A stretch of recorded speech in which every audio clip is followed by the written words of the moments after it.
በዚያን ጊዜ ኢየሱስ በሰንበት ቀን በእርሻ መካከል አለፈ። ደቀ መዛሙርቱም ተራቡና እሸት ይቀጥፉ ይበሉም ጀመር።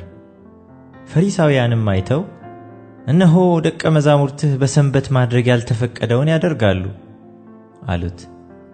እርሱ ግን እንዲህ አላቸው፣ ዳዊትና ከእርሱ ጋር የነበሩት በተራቡ ጊዜ እርሱ ያደረገውን ወደ እግዚአብሔር ቤት እንደገባ ካህናትም ብቻ እንጂ እርሱና ከእርሱ ጋር የነበሩት ሊበሉት ያልተፈቀደውን የመሥዋዕቱን ኅብስት እንደበላ አላነበባችሁምን? ካህናትም በሰንበት በመቅደስ ሰንበትን እንዲያረክሱ ኃጢአትም እንዳይሆንባቸው በሕጉ አላነበባችሁምን? ነገር ግን እላችኋለሁ ከመቅደስ የሚበልጥ ከዚህ አለ። ምሕረትን እወዳለሁ መሥዋዕትንም አይደለም ያለው ምን እንደሆነ ብታውቁስ ኃጢአት የሌለባቸውን ባልኮነናችሁም ነበር። የሰው ልጅ የሰንበት ጌታ ነውና። ከዚያም አልፎ ወደ ምኵራባቸው ገባ። እነሆም እጁ የሰለለች ሰው ነበረ። ይከሱትም ዘንድ በሰንበት መፈወስ ተፈቅዷልን? ብለው ጠየቁት። እርሱ ግን ከእናንተ አንድ በግ ያለው በሰንበት በጉድጓድ ቢወድቅበት ይዞ የማያወጣው ሰው ማን ነው? እንግዲህ ሰው ከበግ ይልቅ እንደምን አይበልጥም? ስለዚህ በሰንበት መልካም መሥራት ተፈቅዷል አላቸው። ከዚያም በኋላ ሰውየውን እጅህን ዘርጋ አለው። ዘረጋትም፣ እንደ ሁለተኛይቱም ደህና ሆነች። ፈሪሳውያን ግን ወጥተው እንዴት አድርገው እንዲያጠፉት ተማከሩበት።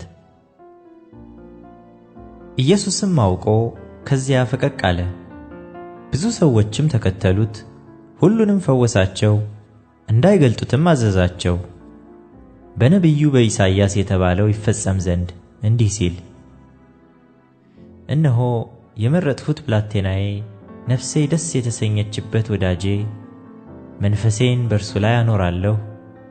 ፍርድንም ለአሕዛብ ያወራል። አይከራከርም፣ አይጮህምም፣ ድምፁንም በአደባባይ የሚሰማ የለም። ፍርድን ድል ለመንሳት እስኪያወጣ የተቀጠቀጠን ሸምበቆ አይሰብርም፣ የሚጤስን የጧፍ ክርም አያጠፋም። አሕዛብም በስሙ ተስፋ ያደርጋሉ። ከዚያም በኋላ ጋኔን ያደረበትን ዕውር ዲዳም ወደ እርሱ አመጡ። ዕውሩም ዲዳውም እስኪያይና እስኪናገር ድረስ ፈወሰው። ሕዝቡም ሁሉ ተገረሙና እንጃ ይህ ሰው የዳዊት ልጅ ይሆንን አሉ። ፈሪሳውያን ግን ሰምተው ይህ በብዔል ዜቡል በአጋንንት አለቃ ካልሆነ በቀር አጋንንትን አያወጣም አሉ። ኢየሱስ ግን ሐሳባቸውን አውቆ እንዲህ አላቸው፣ እርስ በርሷ የምትለያይ መንግሥት ሁላ ትጠፋለች። እርስ በርሱ የሚለያይ ከተማም ሁሉ ወይም ቤት አይቆምም። ሰይጣንም ሰይጣንን የሚያወጣ ከሆነ እርስ በርሱ ተለያየ፣ እንግዲህ መንግሥቱ እንዴት ትቆማለች?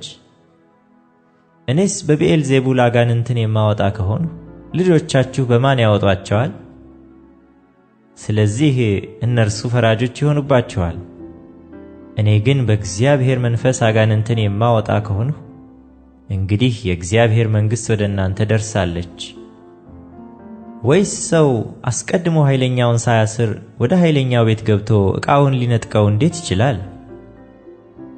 ከዚያም ወዲያ ቤቱን ይበዘብዛል። ከኔ ጋር ያልሆነ ይቃወመኛል፣ ከኔ ጋርም የማያከማች ይበትናል። ስለዚህ እላችኋለሁ ኃጢአትና ስድብ ሁሉ ለሰዎች ይሰረይላቸዋል፣ ነገር ግን መንፈስ ቅዱስን ለሰደበ አይሰረይለትም። በሰው ልጅ ላይ ቃል የሚናገር ሁሉ ይሰረይለታል፣ በመንፈስ ቅዱስ ላይ ግን የሚናገር ሁሉ በዚህ ዓለም ቢሆን ወይም በሚመጣው አይሰረይለትም።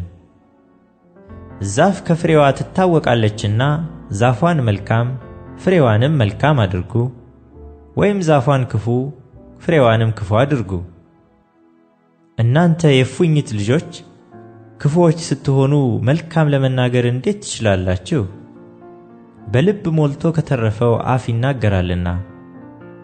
መልካም ሰው ከልቡ መልካም መዝገብ መልካም ነገርን ያወጣል፣ ክፉ ሰውም ከክፉ መዝገብ ክፉ ነገርን ያወጣል።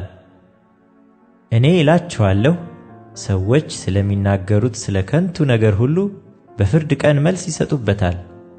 ከቃልህ የተነሳ ትጸድቃለህና ከቃልህም የተነሳ ትኮነናለህ። በዚያን ጊዜ ከጻፎችና ከፈሪሳውያን አንዳንዶቹ መለሱና መምህር ሆይ ካንተ ምልክት እንድናይ እንወዳለን አሉ። እርሱ ግን መልሶ እንዲህ አላቸው፣ ክፉና አመንዝራ ትውልድ ምልክት ይሻል፣ ከነቢዩም ከዮናስ ምልክት በቀር ምልክት አይሰጠውም። ዮናስ በዓሣ አንባሪ ሆድ 3 ቀንና 3 ሌሊት እንደነበረ እንዲሁ የሰው ልጅ በምድር ልብ 3 ቀንና 3 ሌሊት ይኖራል። የነነዌ ሰዎች በፍርድ ቀን ከዚህ ትውልድ ጋር ተነስተው ይፈርዱበታል። በዮናስ ስብከት ንስሐ ገብተዋልና እነሆም ከዮናስ የሚበልጥ ከዚህ አለ። ንግሥተ አዜብ በፍርድ ቀን ከዚህ ትውልድ ጋር ተነስታ ትፈርድበታለች። የሰለሞንን ጥበብ ለመስማት ከምድር ዳር መጥታለችና እነሆም ከሰለሞን የሚበልጥ ከዚህ አለ።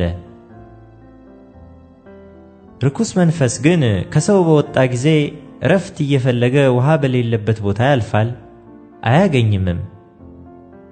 በዚያን ጊዜም ወደ ወጣሁበት ቤት እመለሳለሁ ይላል። ቢመጣም ባዶ ሆኖ ተጠርጎና ጊጦ ያገኘዋል። ከዚያ ወዲያ ይሄድና ከእርሱ የከፉትን 7 ሌሎችን አጋንንት ከእርሱ ጋር ይወስዳል፣ ገብተውም በዚያ ይኖራሉ። ለዚያም ሰው ከፊተኛው ይልቅ የኋለኛው ይብስበታል። ለዚህ ክፉ ትውልድ ደግሞ እንዲሁ ይሆንበታል።